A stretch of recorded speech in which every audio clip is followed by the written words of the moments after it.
Hello there beautiful people, I'm your host Sumeet Singh with a demo episode of The Tactical Guide. Please stay tuned. Today my friend, we're going to talk about one of the most famous formation in football, that is the 4-4-2 formation. And I think this formation is famous because of its simplicity and it's basic, and it's not complex formation. And first of all, let me explain it to you what exactly it is. As we know, 4-4-2, first of all, it has two strikers on front, then you can say two wingers, or you can say in the midfield the wide man, wingers, whatever you want to call, and then there are two holding midfielders, and then there are four defenders. That's it. Everyone has a particular position, right? There's no complexity, it's very basic and simple. This formation got the real fame, I think, when it was used by the British in their leagues as well as in the national team. You know, at that time in the early 80s and late 90s, this formation had a basic structure. I mean, it was not simple, neither it was complex, but you know, it was based on a principle of crossing. And now let me explain it to you that what was their principle, what was their structure at that time.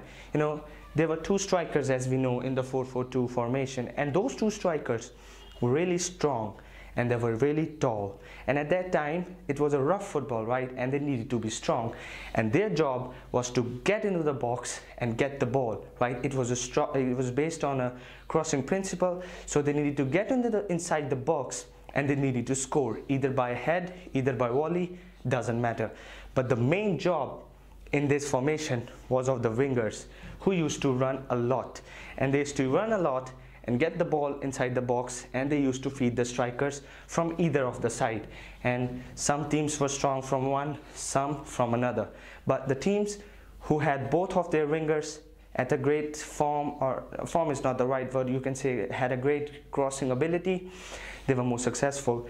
And then there were two holding midfielders who used to sit in front of the defense line and used to stop the counter-attacks. But I've seen that the great teams at that time, at the 80s, or you can say, you can take the example of the Leeds United. At that time, the Leeds were one of the leading team in British as well as in the European competition. You know, they had a very good formation that when they used to cross the ball, one of the holding midfielder used to get inside the box. So there were three men inside the box to score either by head or by volley. So they had a basic structure, and the two holding midfielders used to sit in front, and either one of them can get into the box. So this was basically the structure. It was neither complex, neither basic. But with the introduction of attacking football, with the managers like Arrigo Sacchi and Johan Cruyff, who played possession football and attacking football and block football, which I've been explaining in my other videos,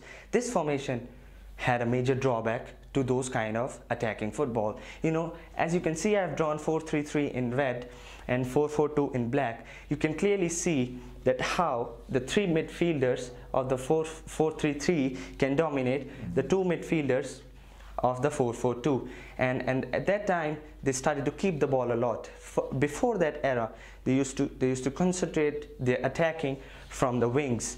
So when they used to attack from the wings, the 4-4-2 had all the answers to it.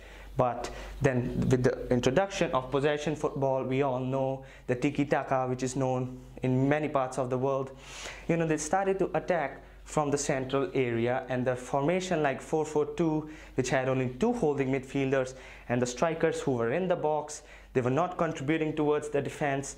It showed a major drawback, and I think that's the only drawback that why teams stopped playing with the 4-4-2, because the two holding midfielders had no answer to the three.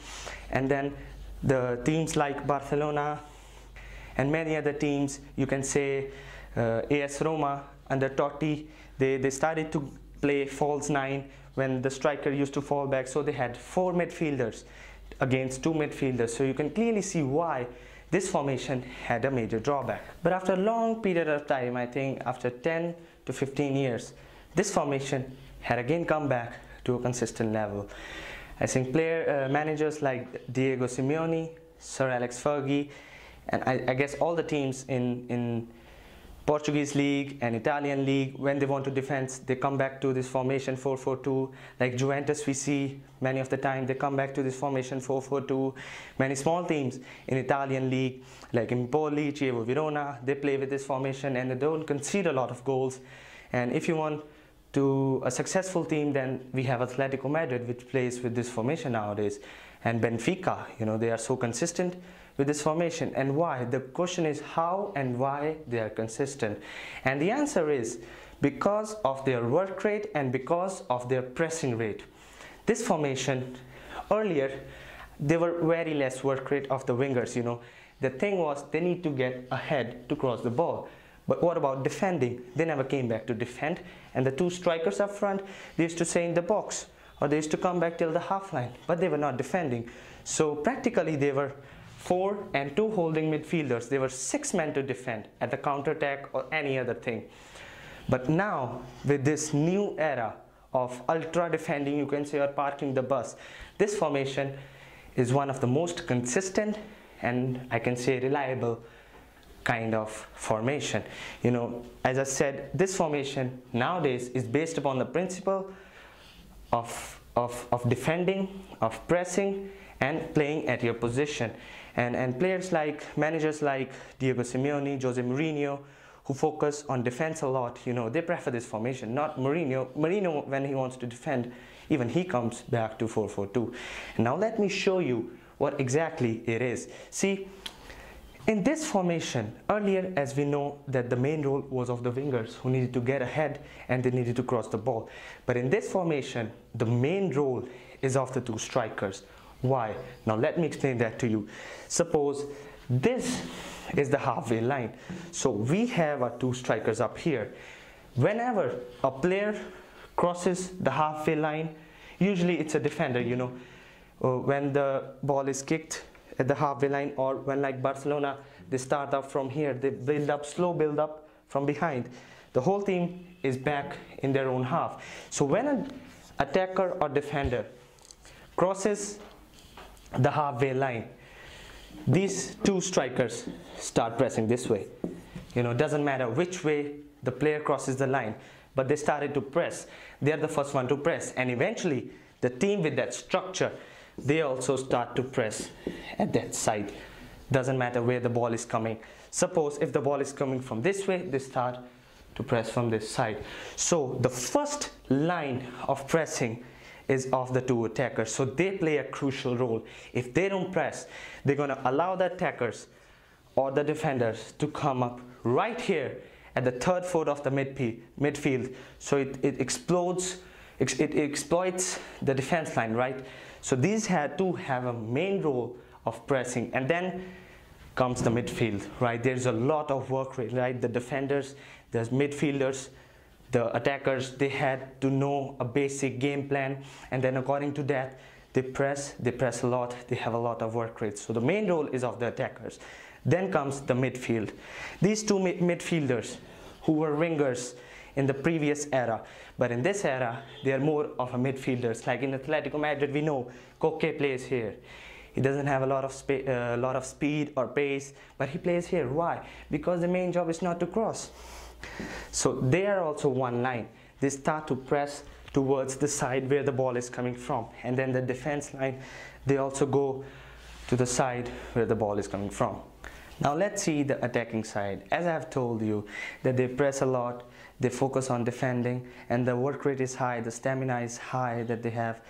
Now let's see the attacking side. In the attacking side, they don't like to have much of possession. I think any team which plays with 4-4-2 nowadays plays at counter-attacks, and they don't believe, or it's not about believing, they even cannot have the possession, right? Because they don't have the type of player who can keep possession. So they're going to counter-attack, and the basic rule and the basic thing in counter-attacking is getting your full-backs, left back and right back respectively, up at the field to attack. So these two attackers, they have a role. It's like a bond between them. Wherever they go in a pair. Suppose if they want to go here, that doesn't mean that he alone will go here. He will cover up the space and come here, and if he wants to go here, he'll go here. So they are in a bond. They actually don't go because they have to do the 1-2 and get behind the defense line, and then the left and the wide man, and they come inside. They don't stay outside much, and then sometimes the CDMs makes an overlapping run, and it's like different teams play with different philosophy of attacking. Some may start with the fullback, some may start just kicking the ball up in the field. So it is not a particular philosophy on how you attack in this formation. Like I'll give you an example, like Atletico Madrid, they like to attack from the wings. They go up with the wings, then cross the ball inside, and then do the 1-2s, and then Griezmann coming, and then Koke coming from one wing to another.